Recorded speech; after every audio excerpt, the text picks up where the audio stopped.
Derick Almena is the man who ran the so-called ghost ship. He is at the scene of the fire this morning and joining us now. Mr. Almena, good morning to you. Good morning. Yeah, 36. It's not a good morning. It's not a good morning. What am I doing here? Can I just say I'm sorry? Can I just say...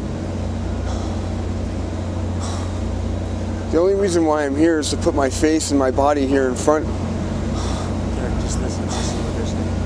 Mr. Almena, let me ask you a couple of questions. 36 lives were lost in that building over the weekend. The family members of those who were lost want answers. They want to know who should be held accountable for their loss of their loved ones. Are you the man who should be held accountable?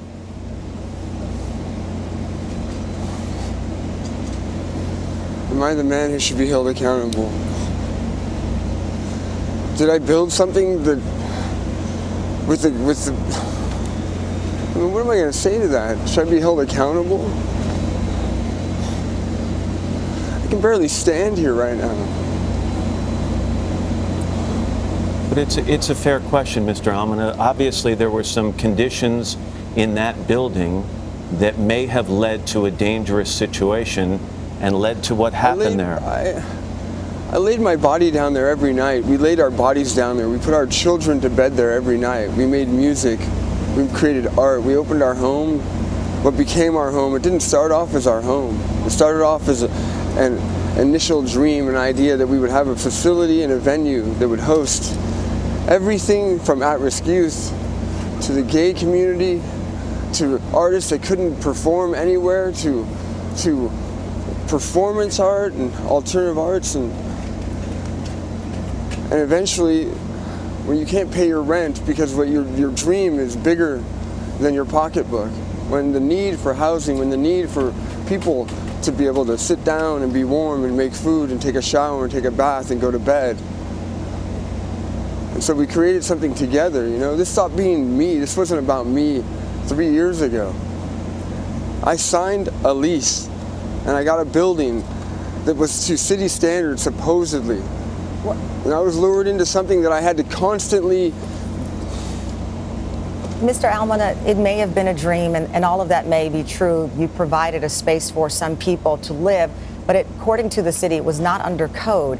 And we have someone who lived there, an artist who lived there for 2 years, Shelly Mack, and she said she rented a space from you, that you knew it was dangerous, that you profited from this and never spent a dime on anything but partying.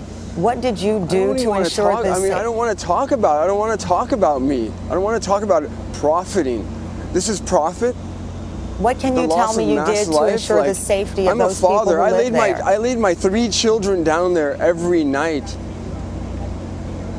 We understand that. This is not profit. This is loss. This is a mass grave. So for the families, can you... I'm only here to say one thing, that I am incredibly sorry.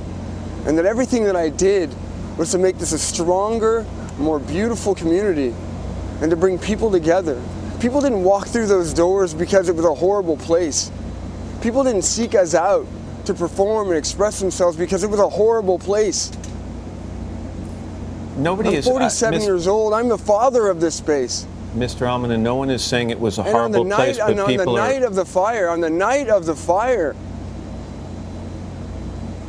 did I know there was going to be a fire? Did I remove my children from the space and get a hotel because I wanted to avoid this? Because I wanted to cast blame on other people? No, because I wanted to get a good night's sleep with my children. Mr. And I wanted to let the young people do what they needed to do. I'm not going to answer these questions the way that you're presenting them. Mr. Almena, obviously... I didn't do anything ever in my life that would lead me up to this moment.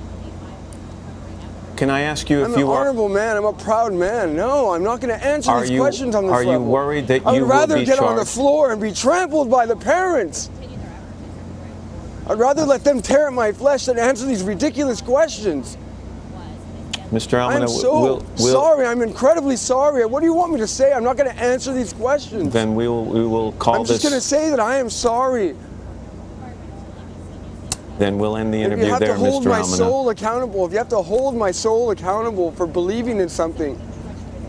Well, we appreciate your time this morning. Luring in other artists and other beautiful people that also believed with me. And for 3 years, we will continue to follow this story and its developments.